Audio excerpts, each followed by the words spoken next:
Bismillahirrahmanirrahim. Alhamdulillah wassalatu wassalamu ala nabiyina Muhammad. Sahabat Nufid Jiddan yang saya cintakan Allah Subhanahu wa taala, pada video kali ini kita mengulik sedikit tentang pemurtadan dan pengenalan Alkitab ya. Secara ringkas ya, kita ingin membahas tentang gerakan para misionaris. Ya, karena orang-orang selain Islam terutama Yahudi dan Nasrani itu tidak akan pernah ridha kepada umat Islam ini. Bagaimana mereka bisa meninggalkan agama yang mulia ini, agama yang benar dengan penuh usaha mereka. Ya, Allah mengatakan ya ayyuhalladzina amanu taqullaha haqqa tuqatih wa la tamutunna illa wa antum muslimun. Wahai orang-orang yang punya iman, bertakwalah kalian yang sebenar-benarnya takwa dan janganlah mati kecuali dalam keadaan Islam.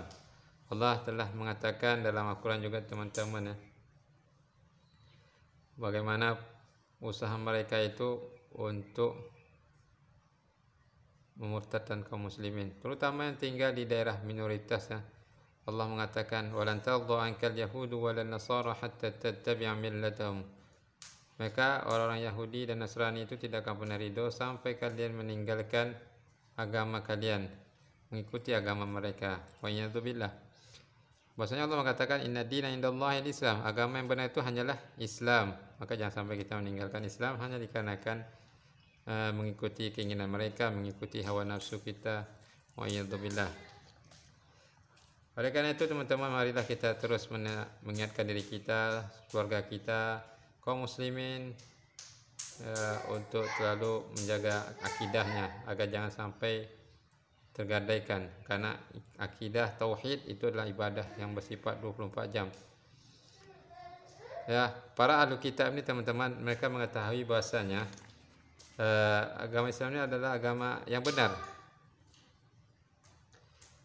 Ya, Allah sendiri mengatakan ya dalam Al-Qur'an, alladzina atainahumul kitaba ya'rifunahu kama ya'rifuna abna'ahum wa inna fariqam minhum la yaktumuna al-haqqa wa hum ya'lamun.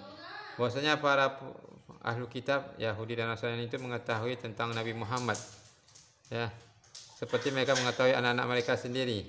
Akan tetapi sebagian dari mereka ini ya menyembunyikan kebenaran padahal mereka mengetahui.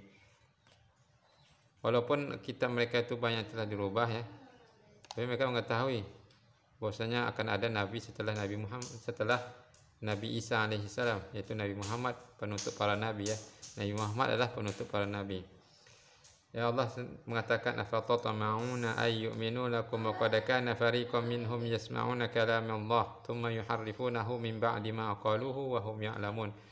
Ya, Allah telah mengatakan mereka itu telah mengubah kalam-kalam Allah ya, firman Allah dalam kitab-kitab sebelum Al-Qur'an. Ya, padahal mereka menyadari itu adalah perkataan mereka, bukan perkataan Allah. Mereka menyadari itu namun tetap mereka lakukan. Wa ya'dzubillah. Namun alhamdulillah Al-Qur'an Allah jaga sampai akhir zaman, sampai sampai terjadinya kiamat teman-teman. Ya, para misionaris ini adalah teman-teman ya, mereka mengetahui kebenaran Islam, akan tapi mereka tetap berusaha untuk memurtadkan kaum muslimin dengan cara yang halus maupun dengan cara yang kasar. Ada yang menggunakan dalil-dalil Al-Qur'an maupun hadis Nabi ya, dengan cara mereka potong-potong teman-teman, untuk membodohi kaum muslimin yang awam, yang mudah terkena syubhat. Wa iyadzubillah. Tujuan mereka itu adalah dalam berdakwah adalah dengan cara melunturkan akidah kaum muslimin terdahulu, memasukkan syubhat di dalam otak mereka itu, buat mereka ragu terhadap kebenaran Islam, kebenaran Al-Qur'an, baru mereka arahkan kepada pemahaman agama mereka. Hal ini selaras sebagaimana dikatakan seorang misionaris dunia yang berasal dari Amerika, keturunan Yahudi ya, Samuel Zwemer ya, yang bahasanya dia mengatakan memurtadkan umat Islam itu harus digunakan dengan dua cara, yaitu maksud mereka adalah dengan pembinaan dan penghancuran. Pembinaan di sini adalah dengan cara diberikan bantuan sembako, beasiswa, pengobatan secara gratis, pembukaan lapangan kerja dan sebagainya. Tujuannya adalah untuk diciptakan hutang budi terlebih dahulu ya. Ada hutang budi sehingga orang ini pun ketika diajak ke agama Islam ada yang mau ya. Adapun dengan cara penghancuran adalah dengan melepaskan akidah umat Islam itu, dengan menjauhkan umat Islam itu dengan sejauh-jauhnya ajaran Islam tu. Ya, seperti dengan membuat istilah-istilah teroris ya, atau dengan Wahabi, mencela niqab, cadar, mencela celana jingkrang, ya, membuat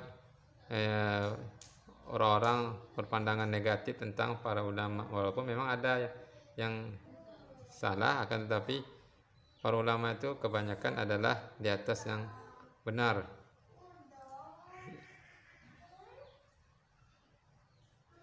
Para misionaris juga melancarkan misinya dengan metode Paulus, yaitu musang berbulu ayam atau serigala berbulu domba. Sebagaimana dijelaskan oleh pendeta R. Muhammad Nurdin ya, yang mengaku ahli Islam dan konon dirinya masih keturunan dari kerajaan Islam Demak ya. Masih keturunan dari kerajaan Demak katanya. Ketika diwawancarai di tablet Jemaat Indonesia edisi nomor 112 tanggal 10 Juni 2001, ia mengatakan bahwa dalam menyebarkan misi harus mengikuti jejak Paulus, yaitu kita harus cerdik seperti ular dan tulus seperti merpati. Supaya orang Islam itu menerimanya, ia mengikuti ajaran Paulus di dalam kitab 1 Korintus 9-20 yang berbunyi, demikian bagi orang Yahudi, aku seperti orang Yahudi, supaya aku memenangkan orang Yahudi. Tentu kalau menjala atau memenangkan orang Islam, aku harus seperti orang Islam. Supaya memenangkan orang Islam, karena kebanyakan orang Kristen membuat buku untuk kalangan sendiri saja, sehingga tak dapat menjangkau agama lainnya. Bila membuat buku keselamatan dalam Yesus, orang yang beragama lain pasti tidak mau baca.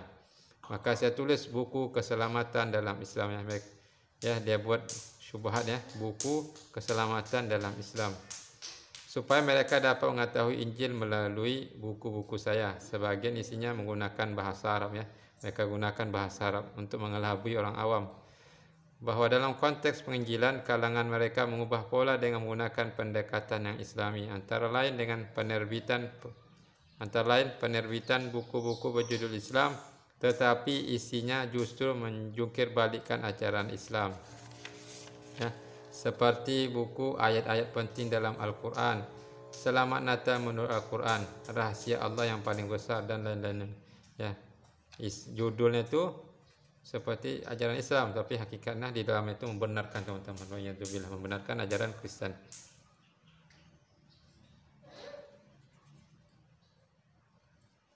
Tak cukup sekadar itu, tak sekadar itu ya teman-teman, mereka juga banyak mendirikan penerbitan lembaga atau yayasan yang memakai nama-nama Islam, seperti penerbit Jalan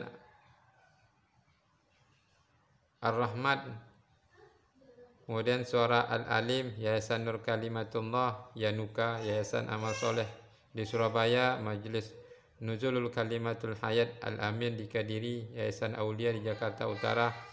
Selebihnya mendirikan sekolah-sekolah tinggi teologi seperti Institut Teologi Kalimatullah ITK, STT Apostolos di Jakarta dengan mata kuliah Islamologi, ilmu tentang keislaman, yang semula hanya 2 SKS kini menjadi 36 SKS.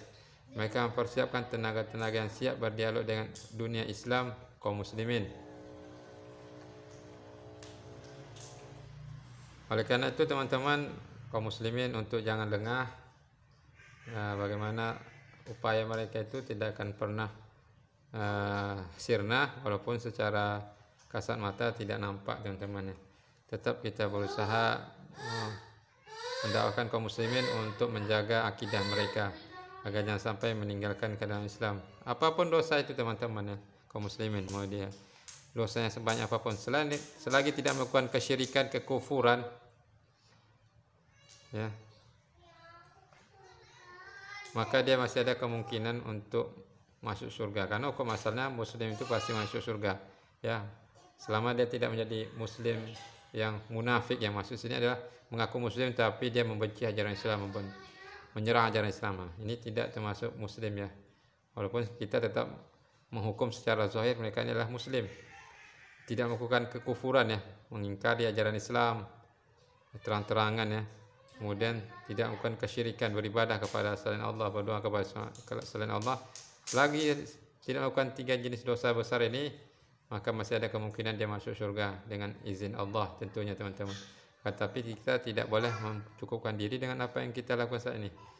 Terus memaksimalkan ketaatan kepada Allah Azza wa Jalla sampai tutup usia, dan tetap menjaga kemuliaan tauhid sampai tutup usia teman-teman. Semoga video singkat ini bermanfaat kepada saya pribadi dan kepada teman-teman muslim. Semoga